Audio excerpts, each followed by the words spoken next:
Morning बच्चों, तो let's start. आज हम पढ़ने वाले सॉलिड स्टेट के बारे में। भाई यहाँ पे थोड़ा शेप्स वैसे वैसे पढ़ेंगे, थोड़ा इजी चैप्टर है। ऐसा थियरी नहीं है, थोड़ा थियरी है। इक्वेशंस आपको लगेगा कि मैथ्स में केमिस्ट्री बुक में घुसा दिया आप। केमिस्ट्री में मैथ्स नहीं, मैथ्स में केमिस्ट्री देखा जाएगा, इजी है। तो पहले चैप्टर का नाम लिखो सॉलिड स्टेट। पहले एक तो थोड़ा सा कैरेक्टरिस्टिक तो हम लिख सकते हैं ना सॉलिड्स की, या होगा कि नहीं होगा देखते हैं। यहाँ पे लिखो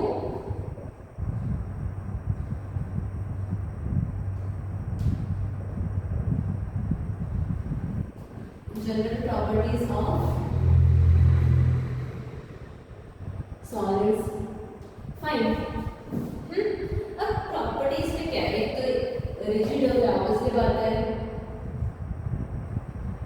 इनकम्प्रेसिबल। ये सब आप लोगों को पता ही है, फिर मैं जस्ट एक रिवाइज करवा रही हूँ। इनकम्प्रेसिबल, और उसके बाद क्या कह सकते हैं, लाइक इंटरमॉलिक्यूलर डिस्टेंस जीरो तो नहीं कह सकते, लेकिन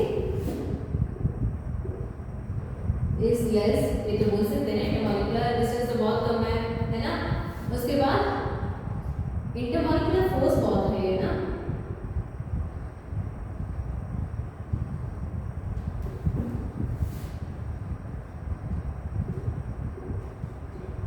ओके, उसके बाद कुछ पार्ट छूट गया क्या? Okay, definite shape,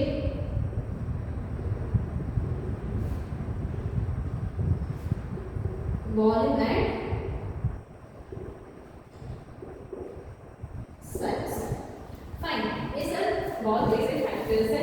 compressive law, इसके बाद कितना भी प्रेशर डालो टूट जाएगा, लेकिन वो कंप्रेस नहीं हो पाएगा, लाइक सॉलिड्स है।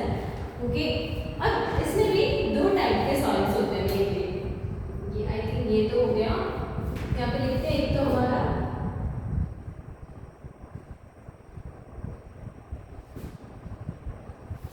क्रिस्टलाइन सॉलिड और दूसरा हमारा अमॉर्फस सॉलिड।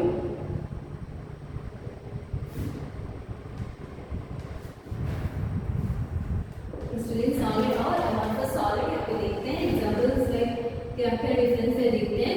क्योंकि यहाँ पे इस चैप्टर में तो हम नहीं पढ़ने वाले क्रिस्टलाइन सॉलिड के बारे में, लेकिन फिर भी यहाँ पे क्वेश्चंस आ सकते हैं।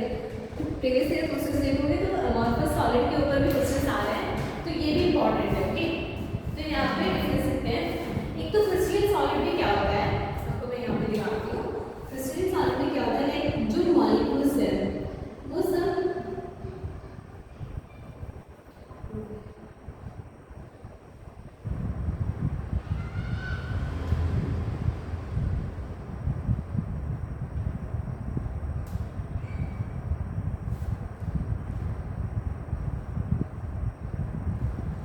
वो सब क्या होता है, लाइक एक रेंज में ऑर्डर किया है, रैंडमली नहीं। ये हमारा अमॉर्फस सॉलिड है, क्रिस्टलाइन सॉलिड है।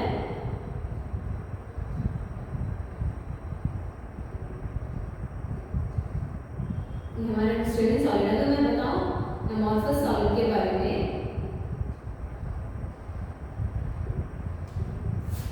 तो ऐसे रैंडमली अरेंज किए होंगे।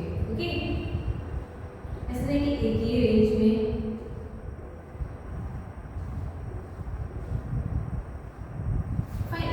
पैटर्न रहेगी, तो हमारा लाइक पूरी तरह पैटर्न रहेगी। जो हमारा क्रिस्टलाइन सॉलिड है उसकी पूरी तरह पैटर्न रहेगी। अब यहाँ पे डिफरेंस है, एक तो यहाँ पे भी रहेगा, एक तो इसका रेगुलर अरेंजमेंट,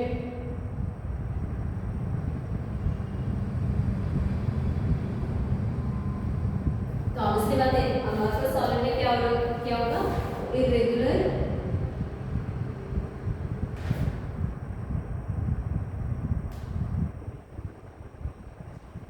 अरेंजमेंट। फाइन।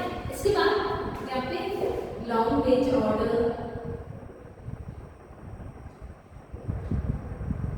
अब लॉन्ग रेंज ऑर्डर क्या है, यहाँ पे ऑब्वियसली बात है शॉर्ट रेंज ऑर्डर।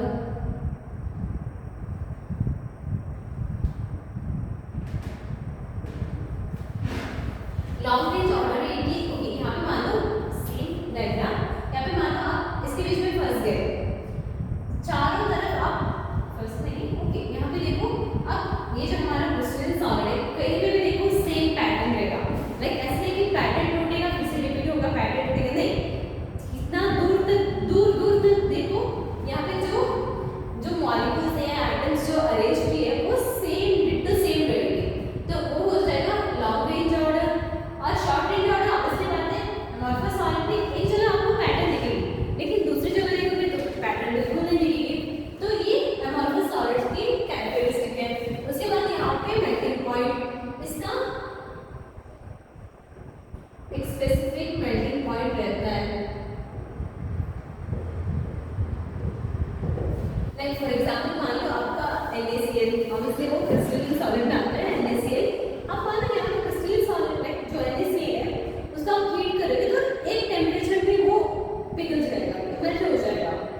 मतलब यहाँ पे क्या रहता है, अब हीट ऑफ फ्यूजन क्या रहता है, हीट ऑफ फ्यूजन ये रहता है कि अगर आप हीट कर रहे हैं एक सॉलिड है, कितना एनर्जी दे रहे हो एक सॉलिड को एक लिक्विड में कन्वर्ट करने के लिए, उसे हम कहेंगे हीट ऑफ फ्यूजन।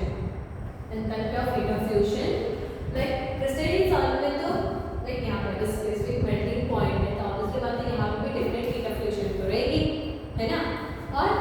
और दो पॉइंट्स हैं, लॉन्ग ऑर्डर हो गया, मेल्टिंग पॉइंट, हीटिंग, उसके बाद कटेड स्मूथ सरफेस।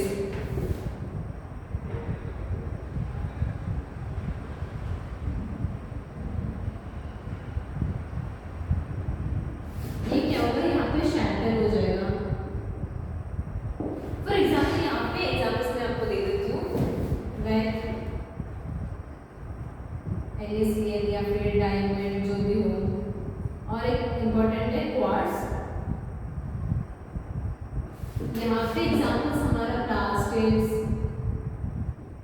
पॉलीमर्स, जो भी पॉलीमर्स चैप्टर रहेगी तो वहाँ पे हम पढ़ लेंगे पॉलीमर्स, और क्वार्ट्ज ग्लास भी, दोनों डिफरेंट है, क्वार्ट्ज डिफरेंट है और क्वार्ट्ज ग्लास भी डिफरेंट है, वो हमारे पास सामने में आ जाएगा। फाइन, और एग्जाम्पल्स है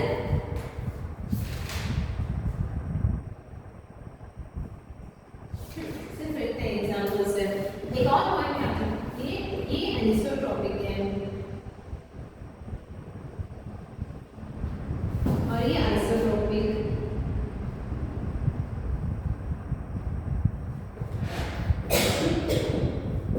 ये अनिसोट्रॉपिक क्या और ये आइसोट्रॉपिक। अब अनिसोट्रॉपिक मतलब क्या, अब देखो अगर आपको क्वार्ट्ज पता है, लाइक ये मेरा पेन है, अगर लाइक ये हमारा सॉलिड है, क्रिस्टलाइन सॉलिड है, मैं यहाँ से देख रही हूँ मुझे कलर दिख रहा है, लाइक यहाँ पे मान लो मुझे ब्लू दिख रही है, अगर आप वहाँ से देखोगे उस डायरेक्शन से देखोगे तो आपको यहाँ पे रेड दिखेगा। मतलब ये कि अगर डिफरेंट डायरेक्शन में उसकी ये चेंज हो रहे हैं, मतलब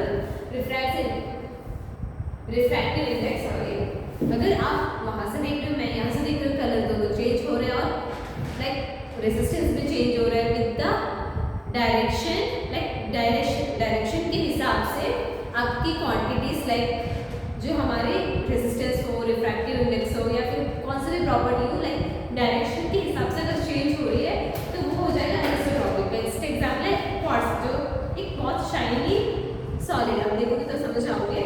तो आप ऐसा सोचो, लाइक अब डिफरेंट एक ही क्रिस्टल में डिफरेंट कलर्स दिख रही है ना, एक ही क्रिस्टल में डिफरेंट कलर्स दिख रहे हैं, तो डिफरेंट डायरेक्शन में डिफरेंट कलर्स, मतलब कौन बन गया अनिसोट्रॉपिक। और जो चेंज नहीं होगा आइसोट्रॉपिक, वो क्या बनेगा हमारा अमॉर्फस सॉलिड। ओके, तो इतना इंपॉर्टेंट जो भी मैंने आपको पॉइंट्स दिया है, बहुत ज्यादा इंपॉर्टेंट पॉइंट्स है, अच्छी तरह से देख लेना। ओके,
टाइप्स ऑफ, लिखो बच्चों, टाइप्स ऑफ क्रिस्टलाइन सॉलिड।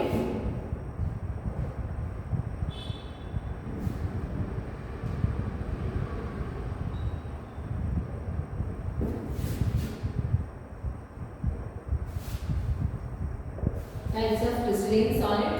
पहले वाला हमारा आयनिक सॉलिड,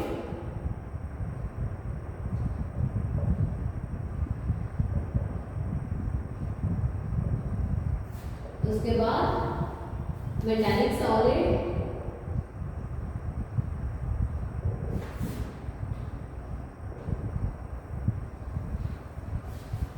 मेटालिक सॉलिड होने के बाद मॉलिक्यूलर सॉलिड,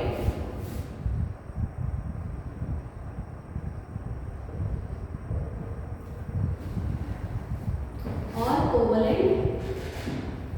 ऐसे क्यों जा रहा है ये?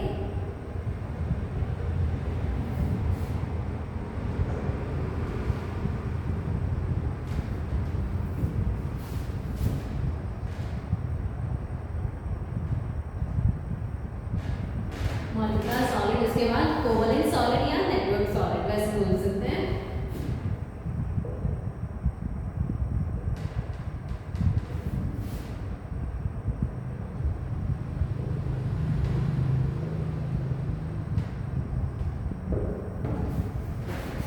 चार टाइप के सॉलिड्स हैं, आयनिक solid, metallic solid, molecular solid और कोवलेंट सॉलिड या फिर नेटवर्क सॉलिड।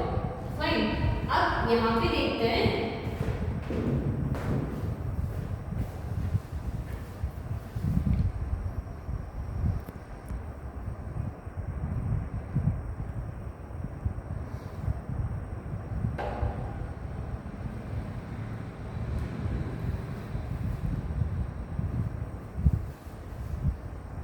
आयनिक सॉलिड, मेटालिक। अब इसके बाद आयनिक सॉलिड में क्या रहेगा? आयॉन्स। आयनिक सॉलिड में रहेंगे तो हमारा आयॉन्स। उसके बाद क्या, यहाँ पे कौन कौन से प्रॉपर्टी? एक तो इलेक्ट्रोस्टैटिक फोर्स। इलेक्ट्रोस्टैटिक फोर्स क्यों आ रहे हैं यहाँ पे?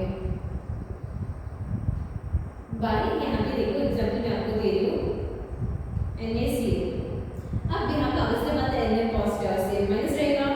अब पॉजिटिव चार्ज भी है, नेगेटिव चार्ज भी है, मतलब वहाँ पे अट्रैक्शन तो होगी, force of attraction like opposite charges है, तो वहाँ पे इलेक्ट्रोस्टैटिक फोर्स तो रहेगी, है ना। और ये इंसुलेटर है in solid form, S.F solid form है। क्यों भाई? भाई दोनों साथ में, यहाँ पे साथ में है दोनों, है ना। NaCl साथ में, Na पॉजिटिव Cl साथ में। अब अगर लाइक कंडक्टर होने के लिए वहाँ पे फ्री इलेक्ट्रॉन्स तो जरूरी है, लेकिन है नहीं। लेकिन कब होगा? जब एक्ट ऐसे कंडक्टर इन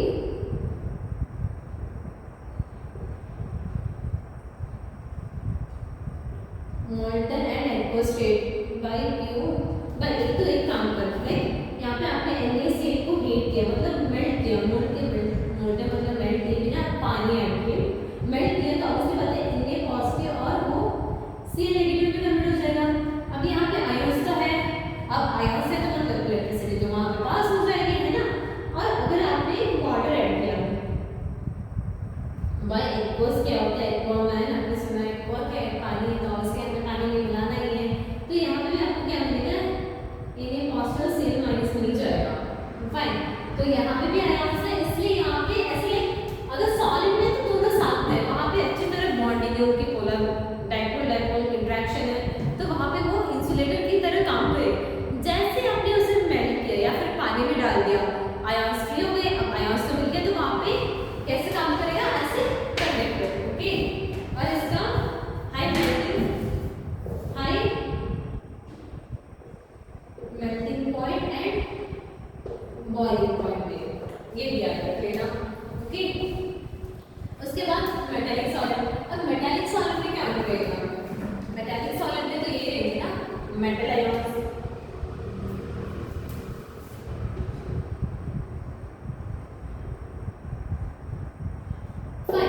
मेटल आयंस के बाद क्या है यहाँ पे? एक तो मेटल आयंस है। अब मेटालिक सॉलिड में लाइक इंसुलेटर होगा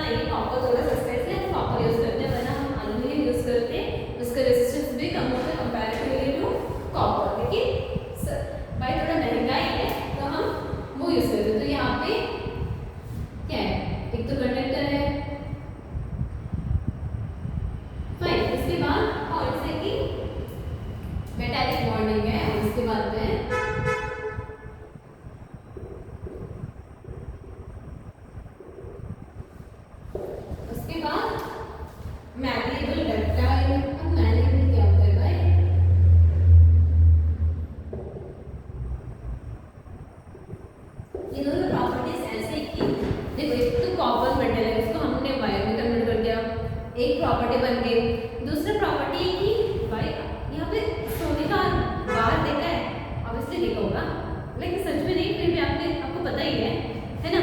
अब उसमें बड़ा बिस्किट होता है, गोल्ड बिस्किट होता है, और इतने लाइक जो हम ऑर्नामेंट्स वगैरह पहनते हैं, सॉरी, जो हम ऑर्नामेंट्स वगैरह पहनते हैं इतना छोटे से कर देते हैं, वो भी इसकी प्रॉपर्टी हो गई, है ना। और आपने तो काजू कतली तो ऑब्वियसली खाया होगा, है ना। तो काजू कतली में क्या करते हैं, लाइक इतना अच्छे से जो मेटल होता है, सिल्वर का मेटल होता है, वो इतने अच्छे से वो इतना पतला कर देते हैं कि वो हवा में उड़ जाएगा, है ना। आपने देखा ही होगा, लाइक इतना पतला। तो उसकी भी प्रॉपर्टी है, डक्टाइल प्रॉपर्टी है काजू कतली। या फिर कौन सा और कौन सा प्रॉपर्टी, एल्यूमिनियम फॉइल, जो वो भी एक मेटल है, फिर भी हम इतना ऐसे थिन कर देते कि वो हम ऐसे यूज करते हैं ना। फाइन, डक्टाइल एंड वहाँ पे हाईली कंडक्टिव तो लिखा ही है। उसके बाद एग्जाम्पल्स है आयरन, कॉपर, सिल्वर, फिर गोल्ड भी कर सकते हैं।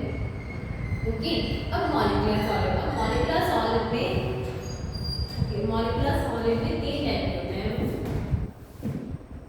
वो भी एक तो पहले मॉलिक्यूलर सॉलिड में 3 टाइप होते हैं।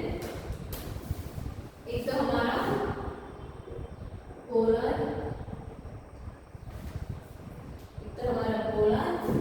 दूसरा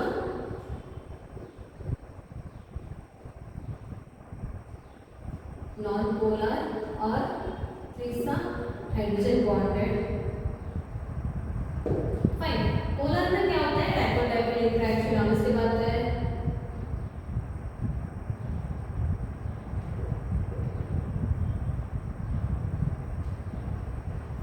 फाइन, उसके बाद यहाँ पे एग्जाम्पल्स देखा जाए तो एक और है कि सॉफ्ट एंड नॉन कंडक्टर्स। अब इसके बाद कंडक्टर रहेगा नहीं, अभी तो मैंने बताया था, लाइक ये भी डाइपोल डाइपोल तो यहाँ पे भी दिखाते हैं ना, है ना। तो ये भी क्या होगा, इंसुलेटर्स, नॉन कंडक्टिव भी लिखते हैं, इंसुलेटर्स भी लिखते हैं। फाइन, इन सॉलिड स्टेट में सॉफ्ट एंड मूव रहेगा। एग्जाम्पल्स है हमारा NaCl, solid NH3 and SO2।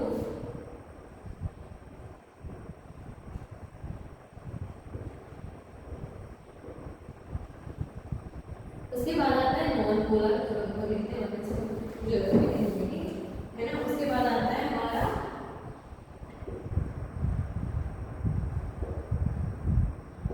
Non polar.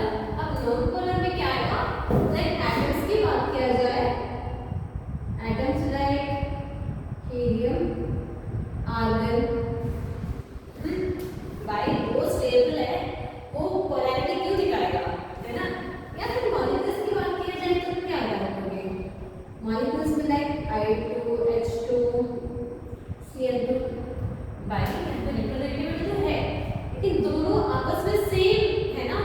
Like मेरे जो I2 है यहाँ पे, फॉर एग्जाम्पल मान लो यहाँ पे, इसके पास भी सेम ये जो इलेक्ट्रोनेगेटिविटी है, इसके पास भी सेम इलेक्ट्रोनेगेटिविटी है।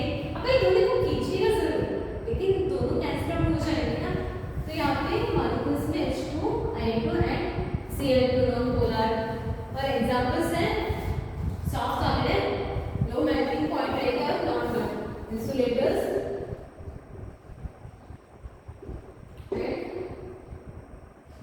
नॉन कंडक्टर्स का हुआ। इसके बाद है low melting point.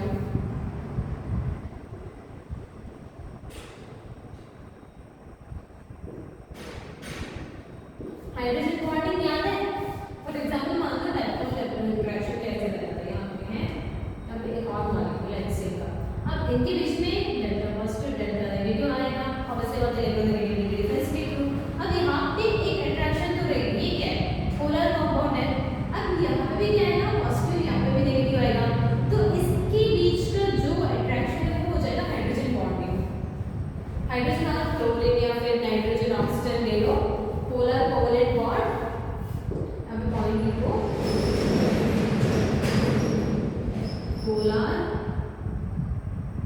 Covalent bond, उसके बाद bonding between polar covalent bond between hydrogen and fluorine, oxygen and nitrogen. यहाँ पे एग्जांपल्स, यहाँ पे NH3 हो सकते हैं ना, वहाँ पे NH3 भी हो सकते हैं, और भाई ऑक्सीजन यहाँ पे हो सकते हैं, और non conductor of electricity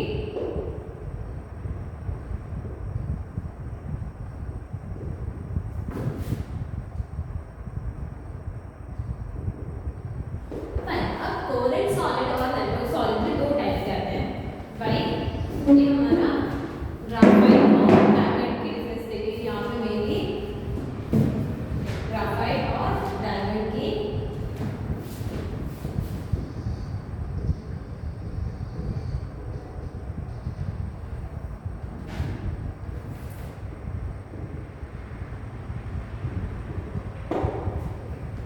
okay. अब ये बताओ सबसे स्ट्रॉन्ग कौन है, डायमंड की ग्राफाइट? डायमंड ओके, कई साल तक तो डायमंड ही था, तो नया स्ट्रक्चर बन गया है, नए कंपाउंड मिल गए जो डायमंड से भी स्ट्रॉन्ग है। तो याद है जो हम बोरवेल वगैरह यूज करते हैं ना, उसमें भी डायमंड रख के यूज करते हैं, क्योंकि सबसे स्ट्रॉन्ग है भाई, सबसे स्ट्रॉन्ग तो डायमंड ही है। ओके, रिप्लेस हो रहा है लेकिन फिर मान लेते हैं। ओके, अब ग्राफाइट क्यों स्ट्रॉन्ग नहीं है? देखो ये दोनों तो एक और कंपाउंड है फ्लोरीन, ये तीनों क्या है, एलोट्रॉप से कार्बन है ना, इसमें भी प्रेजेंट, तीनों में प्रेजेंट कार्बन है, ऐसा नहीं कि कुछ अलग मिला के कि वो स्ट्रॉन्ग बने। अब देखो यहाँ पे ये डायमंड सबसे स्ट्रॉन्ग क्यों बना? ग्राफाइट भी बन सकता था ना, ये क्यों बना भाई? इसलिए ओके, मेरे स्टूडेंट ने बताया था कि इसलिए बन रहा है कि प्रेशर की वजह से, वो ऐसे लाइक जो आपने सोशल में पढ़ा था वो लॉजिक यहाँ पे मत लाना, वैसा नहीं यहाँ पे, इसलिए क्योंकि जो डायमंड का स्ट्रक्चर आप देखोगे तो आपको पता चलेगा कि डायमंड लाइक जो चारों कार्बन है टेट्राहेड्रल शेप है और sp3 हाइब्रिडाइज्ड है, sp3 हाइब्रिडाइज्ड है, टेट्राहेड्रल शेप तो यही है ना, ये कार्बन माना जाए तो सब अच्छे से कनेक्टेड है, मतलब ऐसा नहीं कि वहाँ पे फ्री इलेक्ट्रॉन्स है। और ग्राफाइट में क्या होता है, लाइक sp2 हाइब्रिडाइज्ड है, मतलब वहाँ पे यहाँ पे एक स्ट्रक्चर बनेगा ग्राफाइट का, अब देख लो यहाँ मेरे ड्राइंग बहुत गंदी है, और यहाँ पे इसके बीच में गैप्स रहेंगे। ओके, अब इसके बीच में गैप्स है और यहाँ पे सिर्फ कार्बन 3 बॉन्ड बनाते हैं, किसी से भी लाइक ऐसे 3 बॉन्ड बनाएगा, सिर्फ 3, लाइक ऐसे 4 बॉन्ड तो यहाँ पे नहीं बन रहा है भाई, और इलेक्ट्रॉन है ना, कार्बन के पास 4 इलेक्ट्रॉन है, वैलेंस शेल 1 इलेक्ट्रॉन कहाँ रहेगा, ये जो जगह है यहाँ पे घूमता फिरेगा। डायमंड में तो सब अच्छी तरह से बॉन्डिंग बना लिया, ऐसे फ्री टाइम में कोई नहीं है, लेकिन ग्राफाइट में क्या है, 1 इलेक्ट्रॉन बचा हुआ है, वो कहाँ पे ऐसे जो फ्री स्पेस है वहाँ पे घूम रहा है। अब देखो यहाँ पे क्या हो रहा है, फॉर एग्जाम्पल मान लो ये मेरे नोटबुक है, ये ग्राफाइट है, अब इसके बीच में लाइक ऐसे मानो ये एक स्ट्रक्चर है, लाइक आपको क्या दिखेगा कि नहीं दिखेगा, ओके जस्ट ऐसा मानो कि सब तो कनेक्टेड ही है, ये जो हमारी ये है ना, ये जो बाइंडिंग जो वायर है ये मानो फ्री स्पेस है, अब यहाँ पे ये कनेक्टेड है, ये जो हमारी फ्री स्पेस में कौन घूमेगा, हमारा स्पेशल इलेक्ट्रॉन घूमेगा। ओके, तो ऑब्वियसली बात है कि ग्राफाइट इतना स्ट्रॉन्ग नहीं होगा, तो स्लिप होने का चांसेस भी है। डायमंड ऐसा नहीं कि पूरा जो इलेक्ट्रॉन है वो अच्छी तरह लाइक बन चुका है। ओके, तो इसका थोड़ा डिफरेंस देख लेते हैं हम।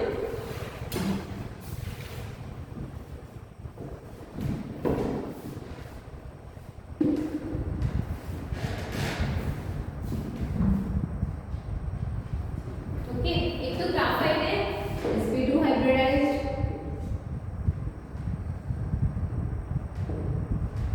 यहाँ पे ये sp3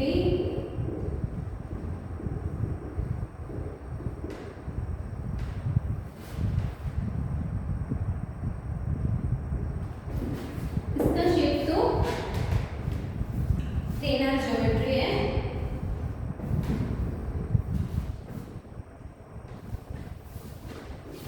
क्रिस्टलिन लैटिस, मतलब ये टू सॉलिड है,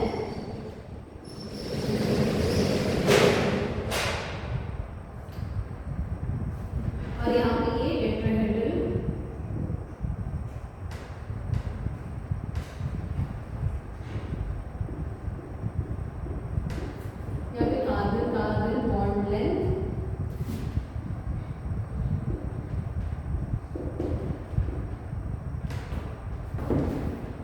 यहाँ पे ये पेड़ स्ट्रक्चर है।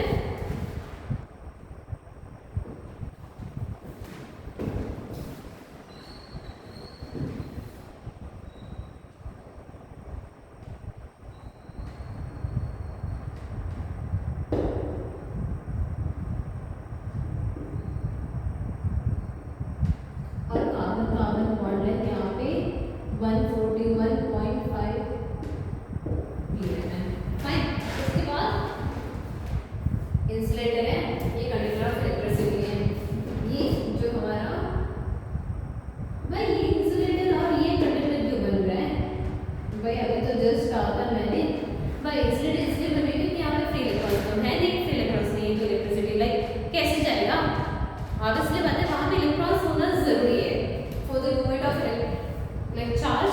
वहाँ पे चार्ज है, इलेक्ट्रॉन्स फ्री इलेक्ट्रॉन्स घूम नहीं रहे, लेकिन यहाँ पे ग्राफाइट के केस में क्या हो रहा है, वहाँ पे एक फ्री इलेक्ट्रॉन है कार्बन की, तो इसके वजह से लाइक ज्यादातर जो हमारे क्रिस्टलीन सॉलिड होते हैं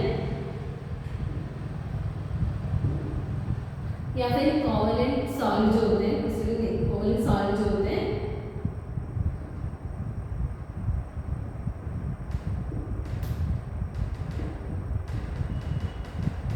are usually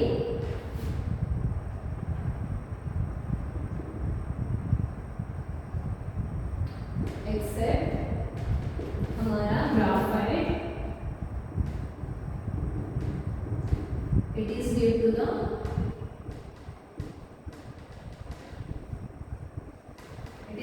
presence of free electrons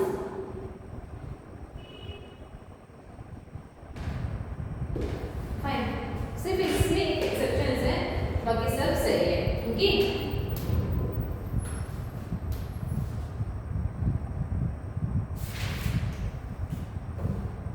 इसमें कुछ हम लोग डाउट आ रहा है फिर से बताओ। लाइक एक तो टाइप्स ऑफ क्रिस्टलीन सॉलिड है, एक तो आता है सॉलिड आयंस का, उसके बाद इलेक्ट्रोस्टैटिक फोर्स पर है वहाँ पे कंडक्टर से, लेकिन अगर आपने बेल्ट किया या फिर एक्वस सॉल्यूशन में डाल दो तो वो वहाँ पे कंडक्ट करेगा क्योंकि वहाँ पे फ्री आयंस हो जाएंगे, वहाँ पे जो इलेक्ट्रोस्टैटिक फोर्स है वो टूट जाएगा। एग्जांपल्स हैं high melting point and high boiling point. Example NaCl और यहाँ पे आता है metallic solid, metal ions, metallic bonding ring के बीच में मैग्नेट है और कंडक्टर आपस में बात कंडक्टर तो है ना। उसके बाद आता है ये हमारा molecular solid, polar, non polar और hydrogen bond and polar, obviously dipole dipole interaction तो रहेगी। उसके बाद इंसुलेटर्स, ऑब्वियसली बात है लाइक NaCl के अगर उनके बीच में इलेक्ट्रोस्टैटिक फोर्स है तो फ्री आयंस तो वहाँ पे नहीं रहेंगे, अगर फ्री आयंस नहीं है तो वहाँ पे कंडक्ट इलेक्ट्रिसिटी कैसे पास करेगा, कंडक्ट करेगा, तो इंसुलेटर्स की तरह काम करेगा। एग्जांपल्स हैं solid NH3 and solid SO2। उसके बाद आता है non polar like atoms like helium and organs, वहाँ पे बिल्कुल स्टेबल है। उसके बाद आता है मॉलिक्यूल्स लाइक H2 या फिर Cl2, इंसुलेटर्स की तरह काम करता है, नो मेल्टिंग पॉइंट होता है, हाइड्रोजन बॉन्डेड या फिर बताया है ये डाइपोल डाइपोल इंटरेक्शन दिखाएगा, ये जो है वो हमारा हाइड्रोजन बॉन्डिंग है। ओके नॉन टेलीग्राफिक इलेक्ट्रिसिटी भाई ये भी साथ में आ रहा है तो वहाँ पे फ्री आयंस की बातें नहीं हो रही है।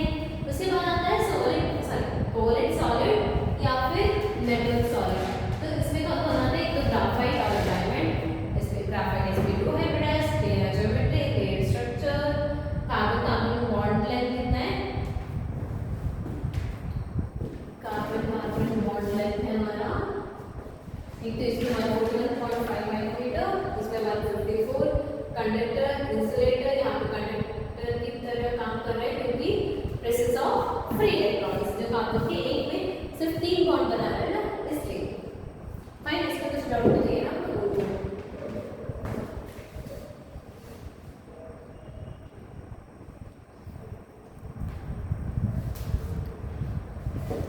ओके बच्चों, हम कल के क्लास में देखते हैं यूनिट सेल क्या होता है, लैटिस क्या होता है, मेन पॉइंट पे जाएंगे। आज के लिए सिर्फ इतना ही।